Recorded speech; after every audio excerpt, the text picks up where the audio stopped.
Hello and welcome to Delete Your Opinion.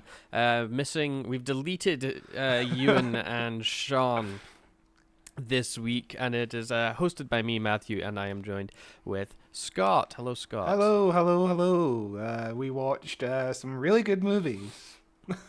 I love Jared Leto. This week we are mostly talking about Masters of the Universe and various other Jared Leto products, movies. Yeah, Do you call these movies? Yeah. Are these? I think, yeah. The title is "Why Does Jared Leto Ruin Everything?" Because he's an interesting figure as like a lead actor. Like all of Jared Leto's movies are starting to become a genre by themselves. You know, like it's a Jared Leto movie. It's not just a movie. It's becoming kind of infamous, which is interesting.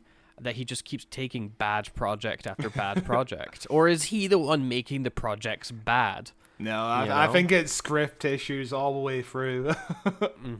Yeah. But why does he keep doing it? Why does he keep taking them? He needs a better agent. But yeah, we're talking about Masters of the Universe, which I really, really, really, really liked. I thought it was honestly a fun romp, a banger, better than I had ever expected it was going to be. And you hated it. Yes, I Scott. hated it. I did not like it. Yeah. What is your curious as history with Masters of the Universe? It's patchy. So my mom really liked, my mom grew up in the 80s, so she grew up with He-Man and all those weird cartoons and stuff. She passed that down somewhat onto me as a kid. We had some of the He-Man toys. I knew about He-Man, knew about She-Ra growing up. And then as preteen, as I was getting more actively into nerd culture myself, I then went on again to continue to learn about He-Man, Masters of the Universe and stuff like that, and had an appreciation for the cheesy campness of it. Then the Netflix show Masters of the Universe came out, and I only watched that to begin with because Kevin Smith was attached. He writes and directs a lot of that show, and I'm a big Kevin Smith fan for some reason. And yes, and it was a really, really good show, and I was like, damn, this was great. The She-Ra show as well on Netflix is very, very fun. And then this movie came out, and I was like, hell yeah, let's get into this. So that's my bulk with Masters. It's always been on the periphery, you know, I've always been aware of it and the vibes and a lot of the core characters and the personalities within the show. But it's never been something where I'm like, oh my god, I love He-Man. Yeah. Well, for me, I'm the complete opposite. The only He-Man related thing I ever watched as a child growing up was the Hey Ya music video on... Hey. Oh, yeah, of course. Yeah. a classic, and I think it was poorly referenced to in this movie. I thought it was fun. It just plays in a car. It's not fun. Compare that to the needle drop in the last Ninja Turtles animated movie. That was so much better. Sure, but I think, I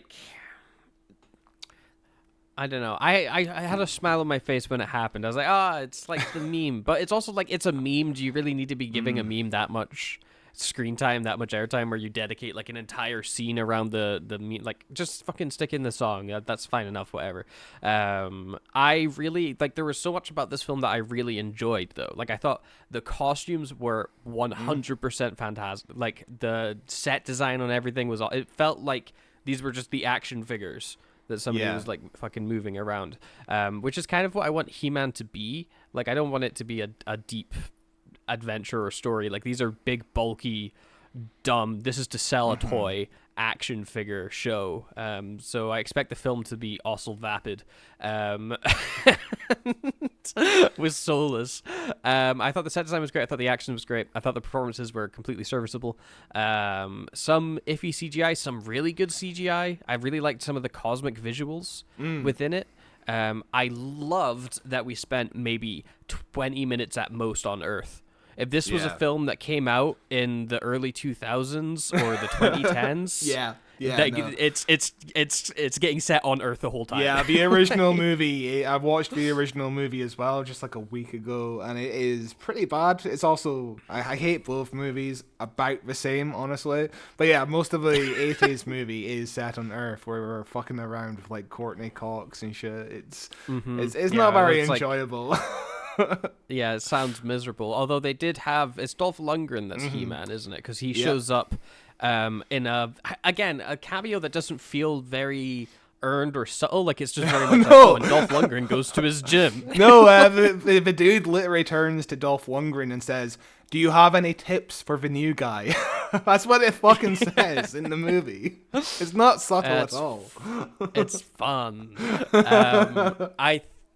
I really liked the design. I thought, like, everything the film did, I thought was a really good translation of the cartoon into live action.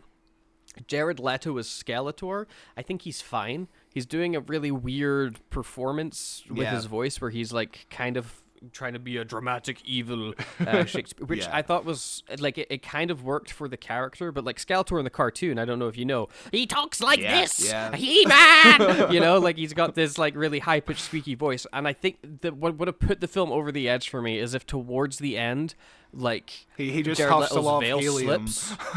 yeah, but it's like Jared Leto's like veil slips, and he, like his real voice, like he's been putting on a deeper voice this whole time because he's like insecure about himself, you know, because he's got that sort. He's trying to be intimidating and maniacal, and actually he's this literal cartoon. But they never actually do anything that fun with Skeletor. But I thought he was entertaining. I think Alison Brie's completely wasted. She does nothing. I think she's completely miscast. She feels like she's in a different movie entirely. Her performance is completely off, and I love Alison Brie. Are you kidding me? But the entire time, I'm just thinking of BoJack Horseman. Do you not think? I've been rewatching Community, so I'm just thinking about Community whenever I see her. But do you not think that she looks, like in this film particularly, exactly like Kristen Wiig? When she showed up on screen, I was like, "This is Kristen Wiig." I can't say that for sure, no. But yeah, it is. God. Watch it again. You need to watch it again. It's Kristen Wiig. Yeah, watch it again just to pick out that part. Yeah, sure. My problem with Skeletor is that he is way too tonally inconsistent. Like his very first scene, he's acting all menacing and shit. I mean, at the end of a scene, he does a big evil laugh. And then the entire movie just stops for like a solid minute where he's like, "Oh, that was my evil laugh. That was the crescendo to my entire piece. React to it." Or something like that. And the humor just does not hit for me at all during this movie. I get that. It didn't really, like that scene in particular doesn't super hit for me either. And there are several moments of scenes kind of like that. And like I enjoyed whenever Skeletor was on screen, but I preferred him more when he was being threatening than when they were trying to do the comedy stuff with him. But thankfully, although I feel like he's maybe not even got enough screen time. Like they nailed the design of Skeletor so much. Like whenever he's on screen, I'm like, God damn, he looks so fucking cool. You know, his like weird skull face works perfectly for the character. He's shredded, which is another thing in this film I really liked. I loved how they leaned into how gay He-Man is. Yeah. Like there's like the line when Skeletor's got He-Man, he's like, that giant sword in between your legs. Yeah. You know? Between his thighs is the line. Which is like, yes, this is perfect. Which is very funny, and I did laugh at the line where He-Man is like, I called you Fisto because I saw you fisting a goblin once. It does have some moments where I'm like, okay, now this is what the movie should have been the entire time, but those were so few and far between. And yeah, Skeletor's screen time is very limited in this movie. I would say they cut to him maybe like once every 20-25 minutes. He is... Yeah, maybe, if you're lucky. He's hardly in this movie. I presume his screen time is like 10 minutes in total or something like that. It's very limited, but he doesn't have that overall presence like, say, Darth Vader, who has 10 minutes in the first Star Wars. Oh my god. There was so much Star Wars in this as well. Like, especially when they're at the Rebel base. It was straight up just like a Star Wars parody. They go to a Rebel base on whatever the fuck He-Man planet's called. Eternia. Yeah.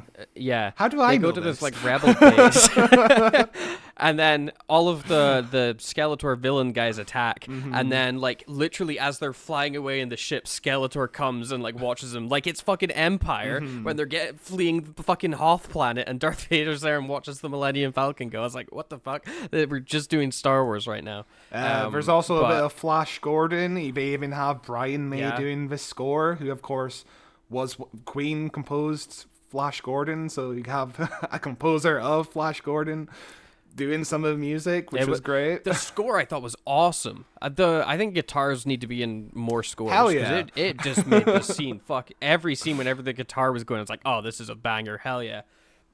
And fucking what was I about to say? There was Skeletor, and the soundtrack was really good. And then a third thing that was also really good that I enjoyed is going to come back to me after you say your point. The guy who plays He-Man is actually really likable. I think he had really good charisma for the role. Yeah, I liked that they tried to hide how shredded he is. Like he's just they've got him in like a really baggy pink shirt, and they're like, he's just a regular guy, and it's like he's buff as shit. Which I guess is true for the TV show as well, because like Adam is they shredded. Make a joke to it towards the end when like because like the whole He-Man character is supposed to be like a secret identity, and so he goes running off to go change into He-Man, and like Idris Elba and that, they're like, does he not know that we all know he's He-Man? The joke, like, just let him believe. Speaking of that end scene, the joke where they're all laughing and they're all bending backwards is a reference to the cartoon. But if you haven't seen the cartoon, or the cartoon in a while, that is a very awkward joke, because the badly CGI animated tiger is just staring at them for like for a while. I thought it was it just made me think of Kingdom Hearts when they all stood there like, ha ha ha ha. I was like, this is Kingdom Hearts right now. This is brilliant. This is what I want everything to be like. This weird like frozen reality where no one's acting like a human. But yeah, it was I remembered what I was going to say. This film also reminded me so heavily of the Dungeons and Dragons movie. Yeah, that's a movie I don't know if you saw this. Yeah, it's a lot better than this. Like the dungeon, but it's the same sort of like wacky medieval fantasy adventure with some like kind of sci-fi elements thrown in there. Like there was the big fight at the end when you've got all the guys fighting in the like deserty arena bit. I was like, you could intercut this with scenes from the last act of Dungeons and Dragons, and it's the same movie. Was that the one scored with Queen's Princess of the Universe? That was a great needle drop. Yeah, I fucking love that sequence. That was awesome, yeah. There's so much to like in this film. I thought it was such a fun ride. You know, like it was bright, it's colorful, it's dumb as shit. Yeah. It's not trying to do anything that's too deep or have too big of a message to it, you know? My biggest issue with it is the tonal inconsistencies, because there's some points of the movie where it's this is a parody movie. You're supposed to laugh at us, but then they try to have like a super serious arc where Adam is like his true courage was all inside him in the first place. The power was within. Yeah. He has the power. Yeah. Because he's a good, decent guy, and it's like, okay, you're not doing anything funny with this, so you're telling me I have to treat this seriously. But in the next scene, it's a scene where Skeletor is like, your mighty sword is between your thighs. Like, what am I supposed to take from this movie? Yeah, it's that. Like at times it's treating itself seriously, and then it remembers it's a He-Man movie. I had the same issues with another very similar movie to this, Thor Ragnarok, where the tonal shifts keep on happening, and the tonal shifts is just way too inconsistent. That's even worse in Love and Thunder. Yeah. Oh my god. With the tonal whiplash. I just rewatched Ragnarok recently, and it was all right. It's about as good as I remember it being. I think it got really overhyped when it like some people love that movie hard because they're like, oh my god, a good Thor movie. But yeah, Love and Thunder is. Like you go from a really dramatic scene with Christian Bale to wacky, goofy shit with kids and whatever. It was just bizarre. But I didn't think it was quite as extreme as that. But I can understand why you could see some tonal inconsistencies within the story. I had such a good time with Masters of the Universe. I had honestly expected it to be dog shit. I was like, this is gonna be so shit, and then I was whisked away to Eternia. I was like, hell yeah, I want to live here. I'm glad you enjoyed the movie, my dude. I wish I had the same experience as you. I felt the movie was also way too long. 2 hours, 20 minutes. That's insane. You could either cut down the opening act where Adam is a child and getting bullied by his dad, or you can cut out some of the Earth stuff. Just shave down the runtime, because it takes like a solid 40 minutes to get to Eternia, where the main crux of the story begins. Yeah, I'm always a big fan of cut down the Earth shit. If the story's not set on Earth and has nothing to do with Earth, and we're only on Earth because it's like, oh, we had to make some studio exec to fucking buy the movie. Like, cut out the Earth scenes. We don't need to know the ins and outs of his job working in HR, or the relationship he has with his weird boss and stuff like that. That plays not into the movie at all. The HR stuff a little bit, because he's that conflict resolution I thought was kind of a funny recurring joke. You know, when he's at this final fight with Skeletor and he's like, let's just talk about this, you know, like. So I got spoiled with that sequence because I saw on Twitter a screenshot somebody took on their phone, obviously at the cinema, of Skeletor in the office, and I was expecting more of that kind of humor, because that image alone is with him just in the suit. Very funny. It's very funny. Yeah. I was expecting more of it to be in the movie, or even when we go, you know, in this dream sequence when Skeletor is the lady He-Man is on a date with. I was expecting to see Skeletor in a dress. That would have been hilarious, but no. That would have been great. I really liked. What was I about to say? My God, my brain is fucking soup right now. Yeah, we watched two. Well, we watched one bad movie after this. Your brain has been morbified because of Morbius. It has been. I've been. I know. I've never seen Morbius before either. It's my first time watching it. Oh my God, tonally, the film was fun. Mm-hmm. The creativeness of it was good. It's gone. It's fully gone. Okay, it'll come back to me in like 10 minutes. I think one of my biggest issues came with like the lore of Eternia. Like, the characters don't speak like they're from a different planet. You know, we open up on Idris Elba talking about, I saved your mum's butt and I saved your dad's butt. And I'm like, would people of Eternia say the word butt? I feel like it's a bit too human of a phrase. I feel like they needed to be a bit more alien in terms of like their language. A little bit, you know, like not overly alien like Thor, kind of like Shakespearean alien, but. And also like He-Man references, you shoved me into a locker when I was a kid. Like, they have lockers on Eternia.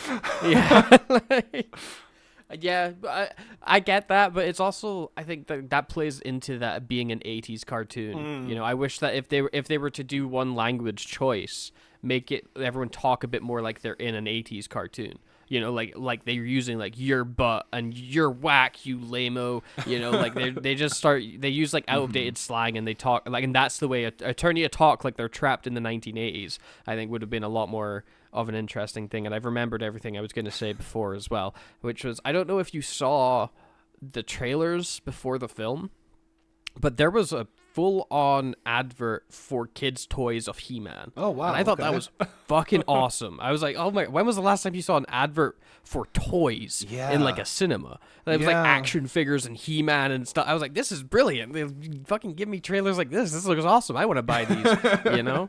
Yeah, well, we should say that's how He-Man first started, as a toy line, and then the cartoon came a few years after the toy line. So that's why Adam is buff the entire time, because obviously you can't do two molds of He-Man. There's also, I don't know if you ever watched the documentary series on Netflix, The Toys That Made Us. I'm aware of it, yeah. Yeah, the creator of He-Man is interviewed in that show, and he's such a weird fucking guy. Like there's a interview where he's talking about why He-Man's so buff, and he's like, you know, heroes need to be buff. Like, big buff muscly guys are the best. Like, you need to have buff heroes like Spider-Man and whatnot. They're not buff enough. Heroes these days are just too skinny. Like, all right, it just leans into that whole like gay kind of cover that He-Man has. It's brilliant. Yeah, he wears a pink. He's outfits. A buff dude who wears a pink shirt. Yeah, you can't get any gayer than that. Yeah. But no, it was good. I had a lot of fun with it. I don't know if I'll watch it again anytime soon. Yeah. But I don't know, give it a couple years. I've forgotten most things about it. I think I'll remember a lot of positives from it more than negatives, you know? Yeah, I'll just remember being really bored and wishing the movie could just speed up a little bit, because it has some pacing issues. There's also the middle portion where they're stuck in this weird colorful place, and they're just talking, and it's like, that's the point of the movie where it gets serious again, and it's like, okay, so now I'm supposed to take this movie seriously, but like, what did you think about this forest? What did you think about the CGI tiger? Because that was the CGI was awful. It's not the greatest CGI, but I don't think that they had a lot of confidence in it, and that's why the character's not in the film. Like, it must be very expensive for them to manage it for the film's budget or whatever. Like, although even at the start they had the MGM, they had the little tiger in the MGM logo. Which I thought was kind of cute. But yeah, the tiger CGI was 10 years old, 10 years dated looking. Yeah, like it would have looked good for 2016. It looks like it's good for like 2006. But yeah, this movie was made on a 170 to 200 budget, so it could have cost up to $200 million. How much has it made in the box office so far, do you think? Oh my God. 50 million. 60 million. Okay, Oof. Yeah. Oof, yeah, this is a huge bomb. But like, I don't know who greenlit this movie thinking it would make money. It's so bizarre. I don't. He-Man is not like a hot fucking property. If anything, do it in the style of the last Teenage Mutant Ninja Turtles movie, where it's animated. That's going to save you so much money. It's going to look amazing. I would probably enjoy that if it's. You can lean in more of it to a silliness, because you don't need to take it seriously. It would have been so much more enjoyable. I was also surprised that this is an Amazon-produced movie. That it wasn't straight to streaming. Yeah, you know, they actually went for a theatrical release for this. I'm like, Jesus Christ, you're like, He-Man, Masters of the Universe with Jared Leto. Your big gamble to bring it back, you know. Amazon also did Project Hail Mary, so they are trying some really big movies this year. Of course, this is also made in the wake of the Barbie movie. This is also Mattel, the same company who produced the Barbie toys, and I think I don't know what they're going to do next. It's going to be interesting. They had a bunch of toy movies like booked up, didn't they? Like really weird toys as well. We've got a Hot Wheels movie coming out soon. That'll be banging. That'll be awesome. Just Fast and Furious, but with like insane racetracks. I can't wait. Like fucking huge loop-de-loops and whatever. Like if they lean into the absurdity and the silliness of them, these could be good movies. And oh my God, you could do like a Speed Racer type Hot Wheels movie. You know, if you went like if you're doing live action, you go like Speed Racer type visuals. It would be fantastic. That'd be awesome. Oh, Kristen Wiig was also in this movie as Roboto. I like that character. That was fun. Interesting. She was also Alison Brie. But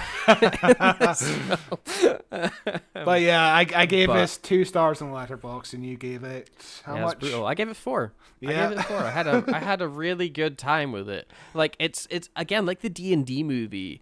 I'm like this, which also made no money and was a huge flop. It's just a fun adventure, a fun fantasy kind of sci-fi adventure. And I'm like, outside of Lord of the Rings, these films don't make money. How do they keep getting greenlit? You know, but you know, I'm there for it. I had a really good time, and I wish it made more money than it currently is, because I think it's worth a cinema trip, because like some of the weirder visuals and the action set pieces are a really good time on the big screen. You know, I saw this in 4DX, which was half of a mistake. It's maybe the most violent 4DX screening I've been to in forever. So often you go to 4DX and it's like the seats don't move at all for half the film. But in this film, it was like, boom, boom, boom, boom, boom. You're just getting like thrown left and right for like minutes on end. So, you know, you get your 4DX out of it if you like that 4DX type stuff.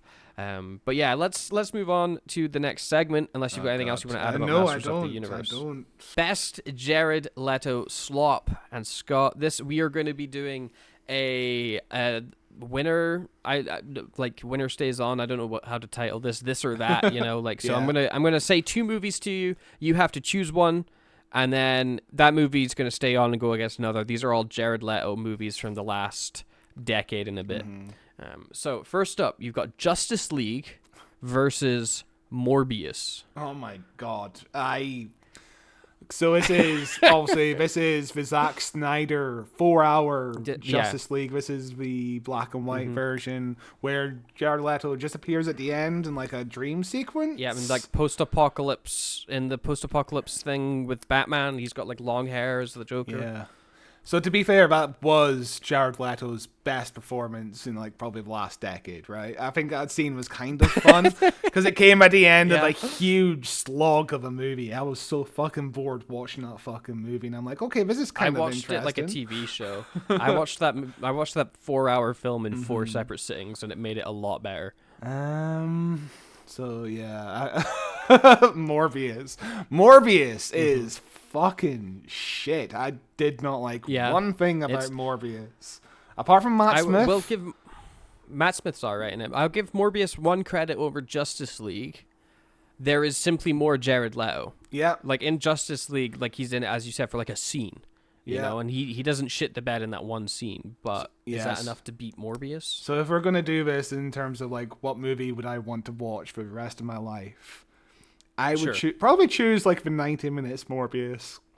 It's a boring fucking movie, but it's only 90 minutes. It's not 4 hours long, yeah. And there is some good constructed sequences in Justice League. Like the sequence with the Flash and some decent fight sequences. It is way too long, but you know, it's fine. Yeah, the black, it's way better than the colored Joss Whedon Justice League. Yeah. So I'm going with Justice League. Yeah.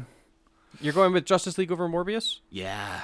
I gotta. Okay. Well, I thought you were I know. I'm going back and forth. But like Justice League has better constructed sequences that I would rather watch over Morbius, which is Morbius. I watched it like 2 nights ago. Dull. I don't remember a single thing. No, that's so boring. It's crazy. Okay, so Justice League then. Yeah. Justice League or Suicide Squad? Oh, fuck me. Suicide Squad, a Horrible Story, was my first midnight premiere movie. And I walked away from that movie just feeling deflated. What a shit show. Yeah, Suicide Squad came out after Batman vs Superman. Yeah. It was the last DC cinematic universe before James that I saw in cinema. That's a shame. Of Zack Snyder's DC, it was the last one. It's the last one I bothered to watch. I did not watch any of the others that came after. You didn't watch Wonder Woman? I'm done. Nope. Didn't watch Wonder Woman. Didn't watch Wonder Woman 1984. Didn't watch fucking Aquaman. I was like, I'm done with the DC. Like I didn't watch anything until Superman because I was like, this is so fucking insultingly shit. Suicide Squad's abysmal. I would say you're missing 3 decent movies. Not the best movies of all time. Wonder Woman was alright. I really fucking love Shazam. That movie is really fucking good. I can't tell you about the sequel. I never watched it because it got bad reviews, but the first movie is really fucking solid. And also, I watched Justice League as well. Obviously, I lied a little bit there. But, Birds of Prey as well was pretty fun. It's a sloppy mess of a movie, but it's fun. I saw Birds of Prey a few years ago because my brother really likes it, and he showed it to me on DVD, and I thought it was a solid okay. Yeah, it's fine. It's fun. It's similar in tone to like Suicide Squad, but like less cringe and kind of higher quality. But it's not amazing. Birds of Prey, the last movie I watched before the COVID pandemic shut down all the cinemas. Wow. So what was the question? What are we doing again? Justice League or Suicide Squad? Oh fuck.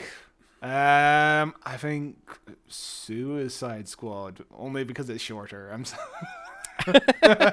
It's so shit though. You know, like shit, you've got like, this is Katana, her blade steals the souls of people. It's shit, but it's funny. It's memeable. Yeah. It's more memeable Sure. than like Morbius. Yeah. Okay, I get that. Okay, then you've got Suicide Squad or Tron Ares, which you fucking hated. You fucking Yeah. So I watched Tron Ares last night for the first time. I found it to be a bit of a slog. I don't think it does anything interesting with the concept. It has nothing to say about AI. It's like yeah. Jared Leto is just a man from a computer in love with his lady, and I don't feel the romance. And he keeps talking about Depeche Mode for some reason. He loves it. He loves Depeche Mode. But yeah, I thought the story in Tron Ares was kind of whatever. I thought his performance was completely serviceable. I really liked a lot of the visuals in Tron Ares, and I think it's maybe it's like they really marketed the Nine Inch Nails soundtrack. Yeah. Like, it was more like watch this film for the soundtrack than the film itself. I think it's like a whatever album. Yeah. But it was fun, some nice visuals. Again, it's got that problem of everything set in Earth, and whenever they actually go into Tron World, I'm like, holy shit, stay here in Tron World. Everything looks amazing. Everything looks so cool. And then they go back to old Tron World with Jeff Bridges, and it's like got the like 80s fucking CGI Tron everywhere, and I was like, this is so much fun. Stay in this. Why are we going back to shit Earth? But yeah, so my history of Tron is I've seen the first 20 minutes of the first movie twice. I saw the last 5 minutes of some of the cartoon episodes because it came immediately before episodes of Star Wars Rebels on Disney XD. So that's my history of Tron. And also playing Kingdom Hearts, of course. That's my biggest history of Tron. But I'm not a Tron guy. I can't stand Tron. I found her to be like no appealing visual. The visual appearance was fine, but like there's no interesting action scenes. It's just kind of safe and generic. There's no and also the city, whenever they're driving around the city feels fucking empty. There's nothing going on. There's no like there's like a reaction shot from like a baby that Jared Leto almost drives into, but like there's no other reaction shots. It just feels so empty. So bizarre. Yeah, it's. I've only seen it once. I had a good time with it, but I have a real soft spot for Tron. I love the first Tron movie. It's just an insane. It's such a low stakes film. Like the stakes in Tron is I want to prove that I programmed this program, so I'm gonna go in and prove that I did it. And then he does, and then that's the film. It's not like the world's gonna end. It's just like I want credit for the work I did. But the visuals are fucking crazy. Tron Legacy, again, I think the story just gets worse and worse with each film. Because that's like about his son, and his son who gets written off immediately in this third one. And it's whatever, but the visuals are fun. The Daft Punk soundtrack is amazing. And they spend a lot of time in Tron World, which is really good. And then Tron Ares, I've already said my piece, it was whatever. But Suicide Squad or Tron Ares? I think both movies suffer from kind of similar problems in terms of like scripting and just the world feels so empty. I would go with Suicide Squad because, hey, we got Margot Robbie. That's crazy. I'm like, Jared Leto specifically in Suicide Squad is maybe the cringest person alive. Like he like kicked off a whole like his Joker design kicks off like a whole like incel fucking damaged on his fucking forehead. Oh my god, Joker. Yeah, I forgot about that. But in terms of just movies, Suicide Squad is more enjoyable. God, for this me. fucking it's like such a dog shit film. They're all dog shit films. Okay, I thought this was kind of a softball ending, but from your picks, who knows what you're gonna fucking say? Suicide Squad or Masters of the Universe? Masters of the Universe for sure. Yeah. Well, Yes. again, I don't like the movie, but it does have some. It has a lead actor who has charisma. He's really good in the movie. It has decent visuals for the most part. Yeah, I also doesn't have Jared Leto's face in it. Yeah, true. So you, like, I don't know. He does a decent job voice acting, and I don't know what it is, but like when you can see him, he's got like a kind of charisma vacuum a bit. Yeah. So whenever he's like on, I'm like, oh, I don't really buy into. I just see Jared Leto. I don't see the performance. But when you don't see his face, I buy the performance. He should do like a rom-com with Dakota Johnson where both charisma vacuums. Could you imagine Madam Web and Morbius together? Imagine that film. Oh my god, Dakota Johnson and fucking Jared Leto. They need to be in a film together fucking right now. Madam Web make no money. Madam Web, by the way, is so much better than Morbius because at least it's bad in like an entertaining way almost. Yeah, like you're just watching the movie and you're like, why the fuck did this get made? Like the villain is all ADR'd. How did that decision get made? I know. You're just watching it and you're like, you're trying to it's like solving a puzzle with Madam Web, whereas with Adam Morbius, Scott, you're so much better than this film. Why are you here? Uncle Ben. Yeah, I know, it's insane. But yeah, Morbius's greatest sin is that it's boring as fuck. It's just dull. There's no interest in visuals in Morbius apart from when like Matt Smith and Morbius are like running around the city and they have like this weird kind of effect going on behind them. There's like a colorful effect when they're running around the city. That's like the only decent visual.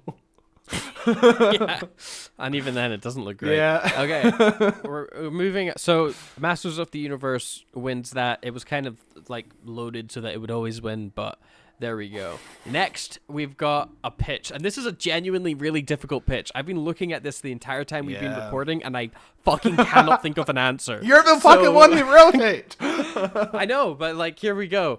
So it's a really difficult question. You have to put Jared Leto into a major franchise. You have to. What franchise are you putting him in, and what is the role?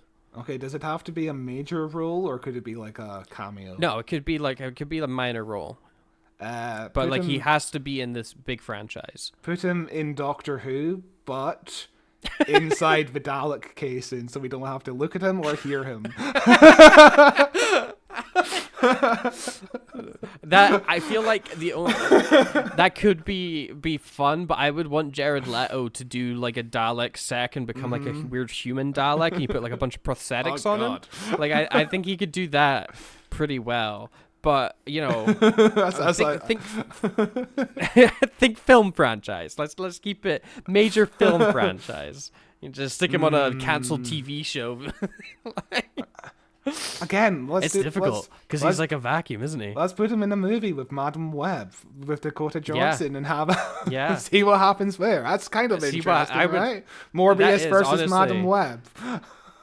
I want to see like Dakota Johnson has a new bad rom come out every like few months. Yeah. I want to see Jared Leto in that. Like desperately. I mean, you could have Vulture with the end credit scene from Morbius, but it doesn't make any fucking sense. Where Vulture gets transported into the Morbius world because I guess Doctor Strange cast that spell, so everybody, in one of the Spider-Man that's like movies, how at the end of Spider-Man Venom shows up. Yeah. Which they're also not going to do anything with. Do you think that they traded characters like kids trade cards?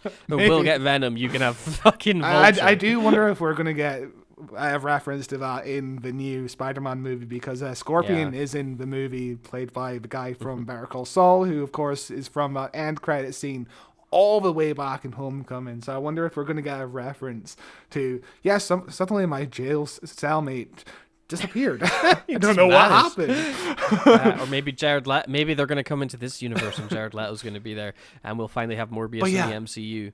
that fucking end credit sequence where Vulture comes up to Morbius and he's like, let's build a team. Let's go fight Spider-Man. I somehow have my Vulture outfit, even though it's in the old universe. I somehow built it from scratch in this universe. And let's go fight Spider-Man. And Morbius is like, interesting.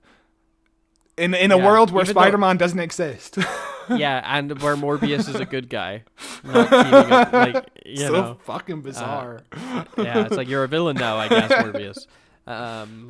But yeah, I think if I'm to put Jared Leto into a major franchise, I want to take what we've learned from Masters of the Universe, and as you said, like, we need to not see his face. We need to put him into a voice acting role. So I'm thinking, like, if we stick him in Star Wars, he's a droid. You know, like in Tron Ares, he plays a robot guy pretty okay because he doesn't have to have emotions on his face, which he just can't do. He doesn't have emotions like you and I, you know. So make him like a weird droid guy. Put him in Star Trek, make him a part of the Borg, you know, like give him something where he can chew the scenery a little bit or be a cartoon guy and doesn't have to try to pretend to be a real human being. And I think you can get a good Jared Leto performance out of him. Yeah. When was his last good performance? Because I've only seen him in like really bad blockbuster movies, and also the TV show My So-Called Life. He's really good in the TV show. This is like his first major role way back in like 1994, My So-Called Life, where he's like the very charismatic guy in school that the main character has a crush on, and he's really likable. But whatever happened to him? I have no idea. I haven't seen Blade Runner 2049. Oh, that movie is great. He is in the movie for like one scene. And interesting. so you don't have to as like the main antagonist. I think so. I can't remember. I haven't seen that movie since it came out actually, but he's only in one scene, which is great. You don't have to think about him too much. It's fantastic. I see. I think he's pretty bad in that movie, but again, one scene and he's gone. Okay. Then I don't know, because everything else he's done is... I think Masters of the Universe is the last thing I would say he's good in that. I don't think he's giving a bad performance at all. I think he is entertaining in Masters of the Universe because we can't see him act. You know, like he can get a good voice going, and it's a funny character. But besides that, fuck knows. Fight Club. Yeah. You know, Requiem for a Dream, like 1990s Jared Leto, but when he was still a human being, you know.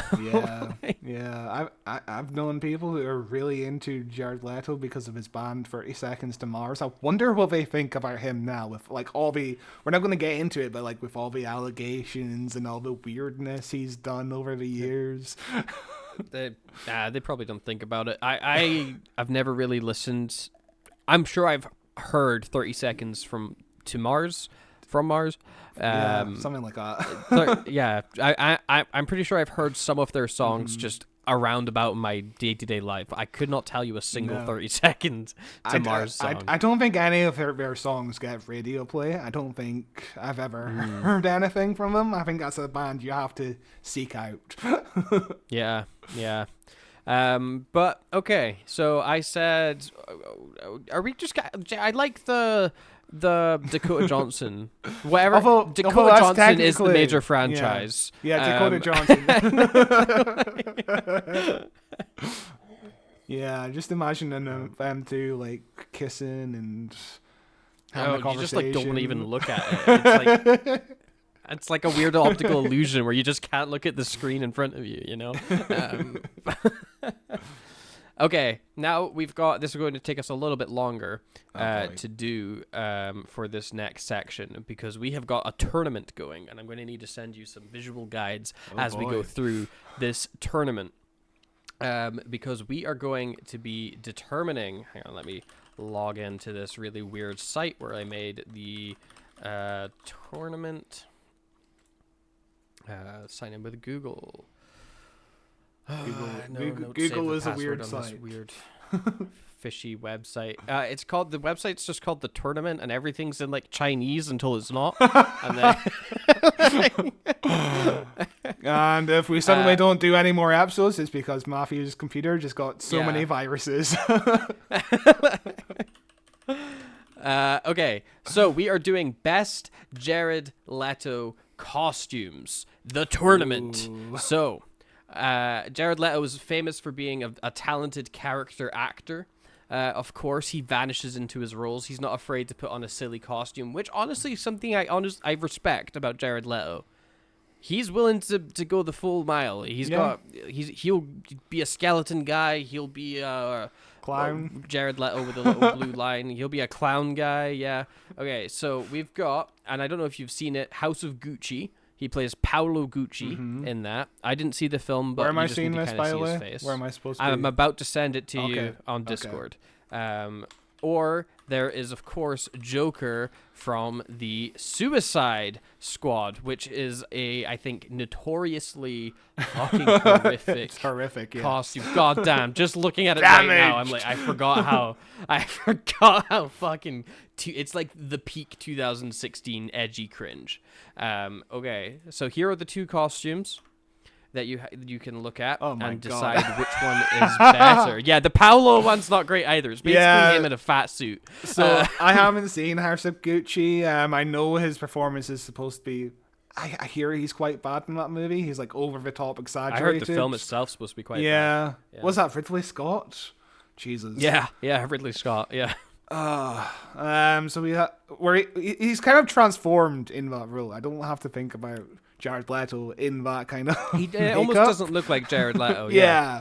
Whereas I'm looking at the Joker one now, the damage in the forehead, the teeth tattoo above his belly button. Oh my god. the smiling face on his hand, remember? So when he goes like this, yeah. The ha ha ha ha ha tattoo. Jesus. Because he's the Joker, baby. But yeah, he's. I think the House of Gucci one is going to be House my of vote. Gucci's moving forward. Okay. Yeah. So I can see that was kind of a softball. I saw that happening. Next up, we have got Morbius from the hit movie Morbius. Where hang on, let me find a good image of Jared Leto as full Morbius, vamp as a makeup? vampire Morbius. Yeah, full vamp Morbius, because otherwise it's just Jared Leto. Another thing about Morbius is the kill sequences aren't that interesting because it's rated PG-13. With a vampire movie, you'd want it to be rated R, where the kills are so much more graphic, and instead most of it is in the dark. Yeah, and it's very dull to look at. It's a very boring film. Okay, hang on, let me see. Morbius, Jared Leto. Did you like the part in Morbius where Morbius goes, "You won't like me when I get hungry"? I did. And then later on he goes, "I am Venom." Remember that part? Great stuff. The "you won't like me when I'm hungry," as much as that's like a haha, what a joke. That joke's already been done in the Incredible Hulk movie. Yeah. It's an old joke. It's ridiculous. It is a joke that has been said before. You're not doing anything new. So there's Morbius in Morbius. And then I also have Tron Ares from Tron Ares, or Ares, I guess, from Tron Ares. Which is normal, boring Jared Leto, yeah. It's basically normal, boring Jared Leto, except he's perpetually got wet hair. Because he fucking loves the rain. That's why he's becoming human. He just fucking wants to stand outside in the rain like a goth emo boy the entire time. He does. He loves that rain. But like the actual Tron outfit, the like red lines, the sleekness of it, his weird wet pushed back hair constantly, but he is basically just Jared Leto. Yeah. The same again with Morbius. He's basically just Jared Leto until he gets his weird scrunchy vampire face. I really fucking hated the vampire designs in Morbius. It's awful. To be fair on the Morbius designs, I think it is directly pulled from the original comics. I'm gonna look this up. Yeah. I think it is very similar to what the comics look like, which is a decent design in the comics. I don't think it quite translates to film because it looks way too comic booky. It looks way too animated, but a large issue with it. It looks sick in the comics, but like I wish they leaned more. Like the image I've sent you is a practical makeup, or like most of the film it's CGI. Yeah. And they're like transitioning, and the CGI is so shit. It's so shit. Yeah. It's even worse on Matt Smith. But oh my god, yeah. Out of these two looks between Vampire Morbius and wet-haired Jared Leto, I think I'll go with Morbius. Wow, it's Morbin time. Morbius is moving on to round 2. Hell yeah. Okay, next up is a weird one. I don't know if you've seen it, but Haunted Mansion was a movie that stars Jared Leto as a character called the Hatbox Ghost. It is extremely Morbius coded. Like, it is Morbius in a top hat. I'm not even joking. And I'm going to be sending that to you. And he did Morbius, The Haunted Mansion, and then Tron Ares, right? Tron. Yeah, he did. Yeah. Banger of a trilogy. So after he is going up against Skeletor in the Masters of the Universe, which is a real fucking a real fucking good character design. Again, it helps a lot that you can't see his face and that he's just a big skull. Fun behind the scenes fact, apparently, because obviously he had his real face on the set, and in order to like intimidate the other cast members, I almost called him Morbius. Jared Leto would pour fake blood onto his face to intimidate the other cast members, which is a weird what a guy. He's a weirdo. I don't know if you remember on the set of Suicide Squad where there's stories where he sends used condoms and dead rats to his cast members. I think he said that some of those were like exaggerated for marketing of the film, but I'm sure that there's a kernel of truth in there somewhere. Yeah, for the marketing of the film, I'm going to look like a complete fucking weirdo. Oh, yeah. But here you go. I've sent you Hat Guy and Skeletor. Very similar. This is what I'm saying. Yeah. He loves playing a weird guy. He loves playing a monster man. A weird, goofy cartoon monster guy. From Morbius to Hat Guy to Skeletor, you know? I'm going to go with Skeletor. I think it's a really good translation of the original toy design, the original animated design. It looks fucking great, and also the red eyes. I don't think was that part of the original design. I think that's a really good touch. Ooh, I don't know. I can check right now. Hang on, give me a second. Skeletor. No, it wasn't part of the original design. He's just got a dark void. It obviously really helps add like what he's looking at. I think that's important for a film to show what the character is actually looking at in a scene. Yeah, I think it adds a lot more than it takes away. Yeah, for sure. Okay, so Skeletor's moving on into that next round. Next up, we have got Blade Runner, where he is playing somebody called Nyander Wallace in Blade Runner, a very familiar and memorable name, or Joker from the Justice League. So it's been a while since I've seen Blade Runner. I don't remember what he looks like. I'm curious to see. He looks like Jared Leto with a little blue circle on his neck. Yeah. But also this version of the Joker, like it's a lot more pulled back from the damaged version, which I really like. Like he doesn't have the damaged tattoos anywhere. No. He's just got a white face with red lips and long green hair, and it's such a better look for the Joker. It's crazy. It looks like it's harkening back to like the fuck. What's his name? Oh, he doesn't know. The Dark Knight. Heath Ledger. It looks like it's harkening way to the Heath Ledger like makeup. There was also oh god, not the best look for the Joker, but I think I will pick this over the Blade Runner role where it's just him. Did you ever watch Batman the Animated Series? No. So I'm going to send you what the Joker looks like in that, because I think it's very reminiscent of this Joker. Oh, the one from 2000. Yeah, okay. The long hair. 2001, the 2004 version. Yeah, where he looks. Yeah. Yeah, I've seen. He's voiced by John DiMaggio, was he? I can't remember, but I have no idea. He looks fucking creepy, an alien. That Joker is so weird. But yeah, so are we going Joker or are we doing Jared Leto with a blue neck? Joker. Joker. I yeah, almost okay. I almost said Jared Leto. Okay, so this is our matchups now. We're moving into the next round. Oh boy. So we've got Paolo Gucci, if you want to remind yourself of what he looks like. Jared Leto in a fat suit with a mustache, going up against Morbius, and it's Morbin time. Two very different character designs here. Yep. You got creepy vampire guy versus just a regular human dude. But yeah, I want to hear your thoughts. Oh, I'm gonna go with Morbius. With that vampire design, obviously, but it's hardly ever. So, how do I question this? Are we going with just the design or how it's implemented in the movie? I think that can infer your opinion of it quite a bit. But it's like if we were talking about Spider-Man suits, Amazing Spider-Man 2 is going to get a lot of credit, even though that film is dog shit. You know? Yeah. So like the Morbius design can be good, even if the film itself is dog shit. You know? Yeah, I would say, I would go with the Morbius design. Again, it's a really good translation of Morbius from the comics, even though it doesn't quite fit like a realistic universe, but it's still a decent translation. Morbius it is. Morbius is moving on to the finals somehow.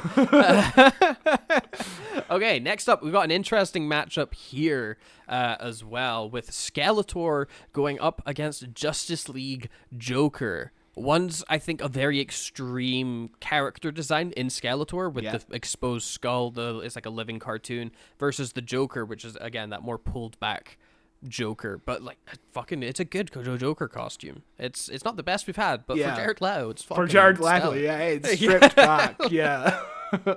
I would fucking go with Skeletor in this one. It is, again, a good translation from the original comics, from the original animated show. Yeah. Yeah, I get that. I do love a fucking spooky skeleton. I do fuck with them. Yeah. You fuck skeletons, I see. Yeah. So next, that brings us to our final, which is going to be actually quite a difficult final because you've got Morbius going up against Skeletor, two character designs that you said both you like because they're accurate to the original design. You know. And that's a tough choice of because ignore the fact that Morbius is obviously the worst film from the two. Just from a pure costume standpoint, these two are kind of neck and neck. I am going to go with Skeletor again. I think, again... Skeletor? It just fucks. It's a really fucking good design, and I love how they kept like the original costume, which the original 1980s movie was too afraid to keep. But yeah, the red eyes is a good addition to the design. I thought that, like, when he talks, I thought that there might be like a weird disconnect because there's no lips or anything like that. But I think that the weird morphing off his skull, like they make it work quite well. Yeah. But okay, wow, that means that Skeletor is the best Jared Leto costume, just like how Masters of the Universe was the best Jared Leto performance. This is the best Jared Leto costume. Masters of the Universe is a banger. It is the best Jared Leto that we could possibly get. And yeah, to conclude here, Scott, as we reach the end of the episode, this nice brisk hour. Look at that. A nice brisk like hour-long episode. Hell yeah, professionals. Not Sean and his fucking 2.5 hour bullshit. We're here all night. Masters of the Universe, Jared Leto in general. How does he keep getting away with it? Why does Jared Leto ruin everything? Like... Jared Leto did not need to be cast in this movie. You did not need a big name like Jared Leto who costs millions of dollars in this fucking movie. You just hire some stunt double dude and have Mark Hamill come and do the voice of Skeletor. That would be great.